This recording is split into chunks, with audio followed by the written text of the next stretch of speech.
반갑습니다. 한 주간도 주님의 은혜 가운데서 함께 하시는 줄 믿습니다. 이 시간 찬양 두 곡을 하시고 예배를 시작하도록 하겠습니다. 먼저 부르실 찬양은 나 주님의 기쁨 되기 원하네, 주님 내가 주의 장막을 함께 찬양하도록 하겠습니다.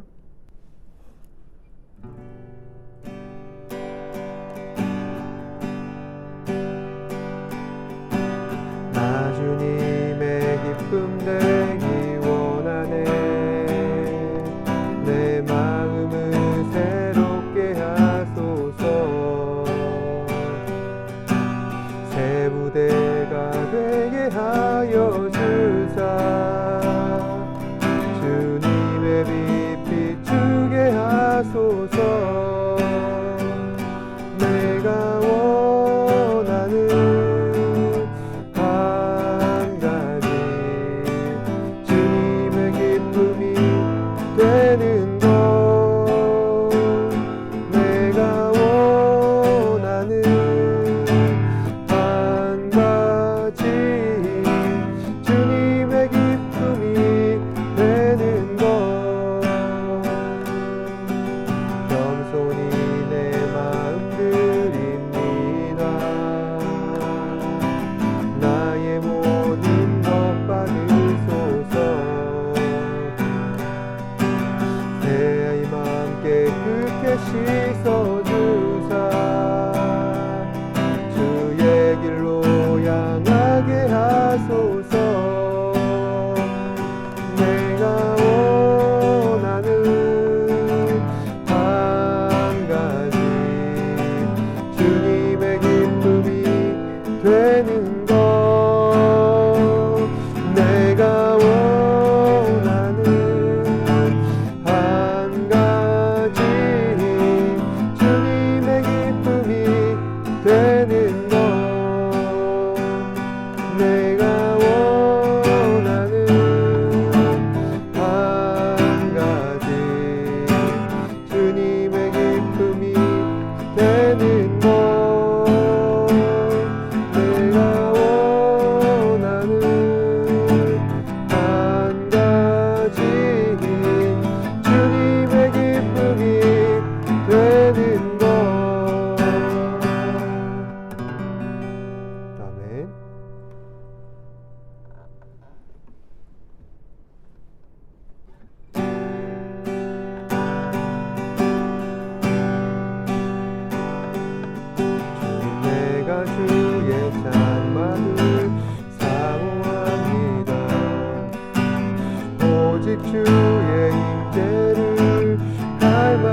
사도신경으로 신앙을 고백하도록 하겠습니다.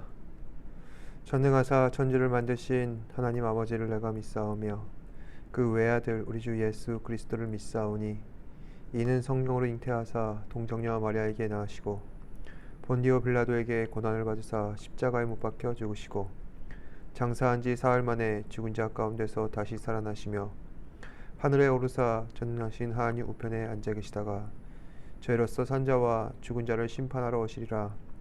성령을 믿사오며 거룩한 공예와 성도가 서로 교통하는 것과 죄를 사하여 주시는 것과 몸이 다시 사는 것과 영원히 산 것을 믿사옵나이다.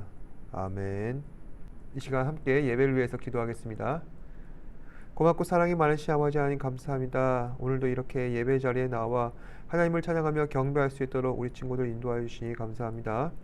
각자 우리가 속한 곳에서 드리는 예배를 주께서 기뻐하여 받아주시옵고 정말 하나님을 향하여서 온 마음과 전심을 다하여서 예배를 드릴 수 있는 우리 친구들 되게 하여 주시옵소서. 주님, 한 주간 많은 일들이 있었습니다.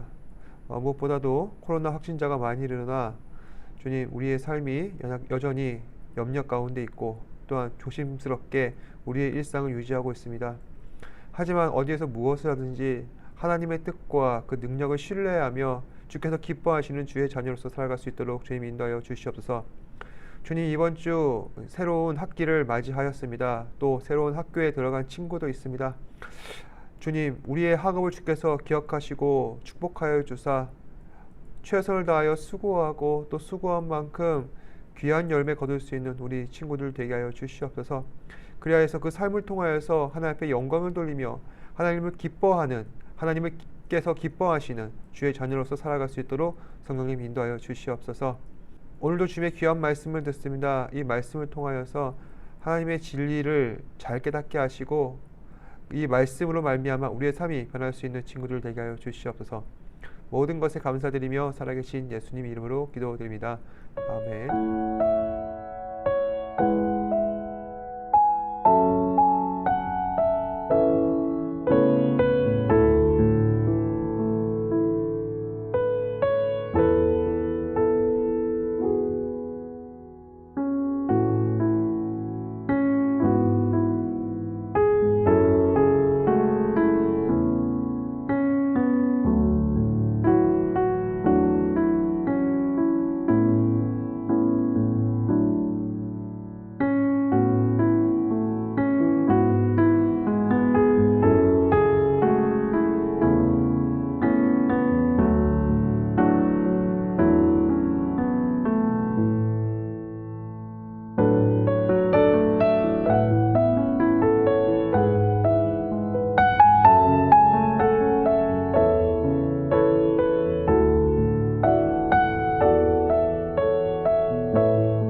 코로나 확진자가 많이 늘어났습니다.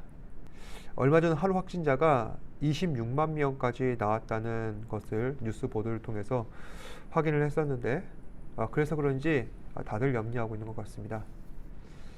하지만 백신 맞았으니까 이제 검사 받고 혹시 걸렸더라도 내가 검사를 받고 일주일 동안 자가격리하고 또 검사해서 정상 나오면은 얼마든지 다시 일상생활을 할 수 있으니까 다들 그렇게 심각하게 생각하지는 않은 것 같습니다. 3년 전 코로나 50명만 나왔을 그때만 하더라도 어떻게 되는 거냐, 이제 사람들 병 걸려 죽는 거 아니야? 하면서 걱정했던 때가 엊그저께 같은데 여전히 코로나 상황이고 심각한 것은 마찬가지이긴 하지만 현재 상황을 대하는 우리의 태도와 자세가 예전과는 다른 것이 참 격세지감이라 할 만한 것 같습니다. 이처럼 코로나로 인해서 바이러스를 대하는 우리의 태도도 많이 바뀌어졌습니다만 무엇보다 우리의 일상, 특히 위생 습관도 획기적으로 바뀌었다는 것을 우리는 체감하게 됩니다. 들어오고 나갈 때 손을 씻는 습관, 그리고 밖에서 물건을 만지면 항상 손 소독하는 습관, 이런 작은 습관들이 우리의 위생 상태를 한층 개선시켰고, 그래서 요즘에는 웬만해서는 감기도 잘 걸리지 않는다는 말이 있을 정도입니다. 그런데 지금보다 훨씬 이전, 특히 구약시대에서는 오늘날 위생과 청결을 지키는 것처럼 이스라엘 백성들도 자신들의 정결함을 위해서 율법을 제정하고 그것들을 지키기 위해 최선을 다하여 노력했다는 점을 우리는 오늘 말씀을 통해서 확인할 수가 있었습니다. 방금 함께 읽어본 말씀이 이러한 율법의 내용들을 정리해서 기록한 레위기 말씀인데, 레위기 안에는 이러한 정결 예식들 뿐만 아니라 하나님께 제사를 드리는 법, 명절을 지키는 법, 그리고 백성들이 지켜야 할 율법 등에 대해서 기록되어 있습니다. 특히 오늘 말씀은 우리가 부정한 소리를 들었을 때, 또 부정한 물체를 만졌을 때 어떻게 하면 우리는 정결하게 할 수 있는가 우리에게 가르쳐주고 있습니다. 먼저 1절 말씀을 보시면, 만일 누구든지 저주하는 소리를 듣고서 그가 본 것이나 알고 있는 것을 알리지 아니하면 그는 자기 죄를 반드시 져야 한다고 기록되어 있습니다. 오늘날 우리는 다른 사람에 대해서 험담을 한다거나 이유 없이 비판적으로 말하는 것을 자주 듣곤 합니다. 최근에 특히 선거철이 시작되면서 이러한 경향들이 두드러졌는데요. 상대방을 비방한다거나 검증되지 않은 가짜뉴스를 유포한다거나, 그래서 내가 원하는 사람을 투표하지 못하게 하려는 이런 네거티브가 계속되고 있습니다.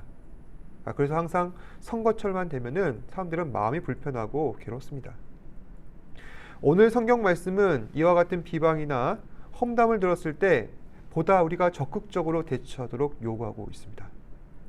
누구든지 저주하는 소리를 듣거나 누군가 그렇게 하는 것을 보았거나 또 그러한 사실들을 알고 있다면 너희는 반드시 세상 가운데 진실을 알려라. 그렇지 않으면 고발하지 않은 죄를 너희가 반드시 져야만 할 것이다. 보통 우리는 누군가 상대방에 대해서 부정적으로 말하는 것을 듣는다면 더 이상 그 사람과 엮이지 않으려고 조용히 그 자리를 피하곤 합니다. 그런데 오늘 말씀은 우리에게 그러지 말고 좀 더 용기를 내라고 말씀하고 있습니다. 그렇지 아니하면 그 허물이 우리에게 돌아갈 것이다. 다음 2절에서 3절 보시면은 부정한 물체를 손으로 만졌을 때 반드시 깨끗해져야 한다고 성경은 우리에게 전하고 있습니다. 그래서 누구든지 부정한 것들, 곧 부정한 들짐승의 사체나 또 부정한 가축의 사체나 부정한 곤충의 사체를 만졌다면은 그 몸이 더러워져서 반드시 허물이 있을 것이다. 또 3절에 어떤 사람의 부정에 몸이 닿았는데 그 사람의 부정이 어떤 부정이든지 그것을 깨달았을 때 곧 허물이 있을 것이다. 다시 말해서 짐승의 사체나 부패한 가축의 사체나 또 부정한 곤충의 사체를 만지면 그것은 더러우니까 반드시 그 사람을 깨끗하게 해야 하고, 또 어떤 병 걸린 사람이 있어서 그 사람의 부정한 부위에 손이 닿았다. 그래서 질병이 옮겨졌다. 그러면 그 또한 반드시 깨끗해져야 한다는 것입니다. 이러한 내용들은 당시 사회 안에서 기본적으로 우리가 행할 수 있는 최소한의 보건의료 행위라 할 수 있습니다. 부정하고 더러운 것이 있다면 최대한 접촉하지 않는 것이죠. 또 어쩔 수 없이 만졌다면 반드시 우리는 깨끗게 해야 한다는 것입니다. 다음으로 4절 말씀 보시면, 만일 누구든지 입술로 맹세하여 악한 일이든지 선한 일이든지 하리라고 함부로 말하면 그 사람이 함부로 말하여 맹세한 것이 무엇이든지 그가 깨닫지 못하다가 그것을 깨닫게 되었을 때에는 그 중에 하나에 그에게 허물이 있을 것이니. 다시 말해서 악한 일에 관해서든 선한 일에 관해서든 우리가 함부로 맹세하게 된다면 그것은 우리에게 허물이 될 수도 있다는 것입니다. 그럴 때 우리는 어떻게 해야 하느냐? 성경은 자복하고 회개하라 말씀하십니다. 그런데 그것만으로 끝나지 않습니다.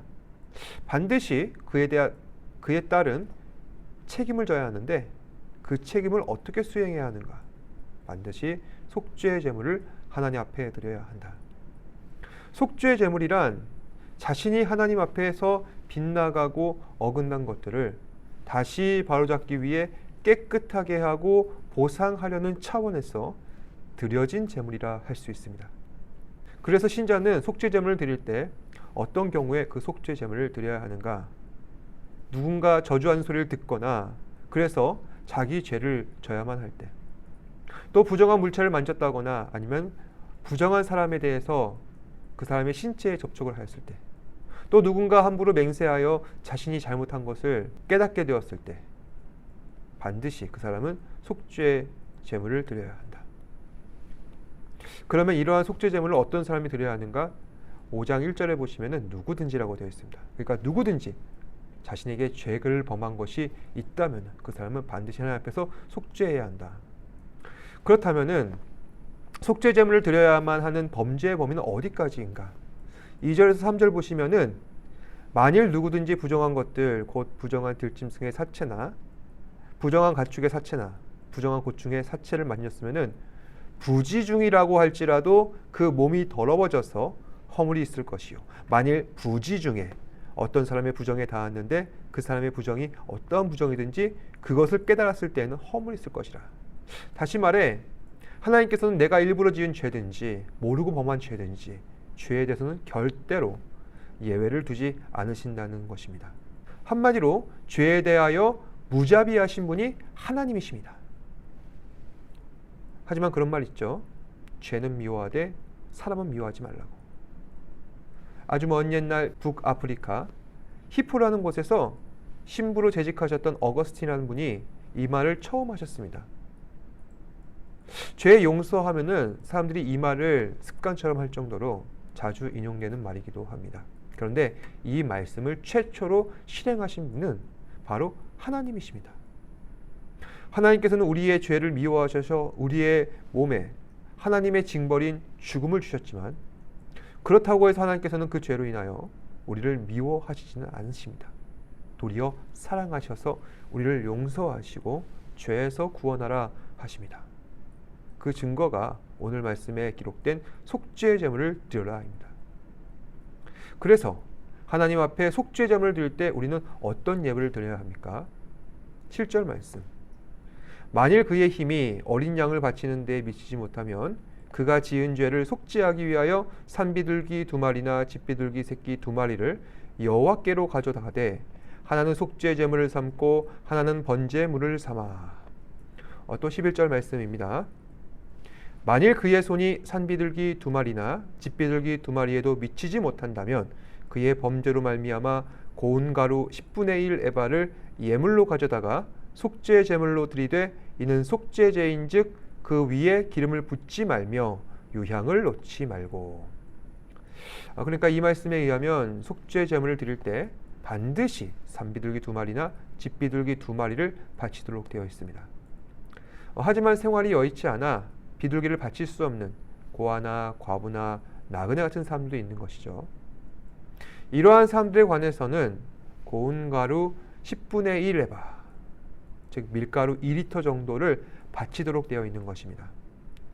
하나님께서 이렇게 바치라 하신 이유는 하나님께서는 사람들의 사정과 형편을 살피신다는 것입니다.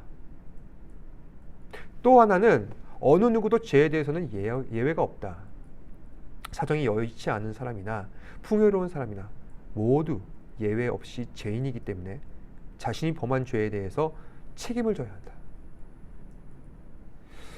그래서 우리는 오늘 말씀을 통해 죄를 범한 사람들은 하나님 앞에 속죄 제물을 드려 반드시 그 죄에 대한 책임을 지도록 해야 한다는 사실을 깨닫게 되었습니다. 그리고 우리는 죄에 대한 대가를 갚으시는 하나님의 그 속성을 통하여서 하나님은 거룩하신 분이라는 사실을 다시 한 번 더 확신하게 되었습니다. 거룩하신 하나님은 죄를 결코 용서하지 않으십니다. 우리는 반드시 이 문제를 해결해야만 합니다. 왜냐하면 죄에 대한 하나님의 반응은 격렬하고 맹렬하며 냉정하시기 때문입니다.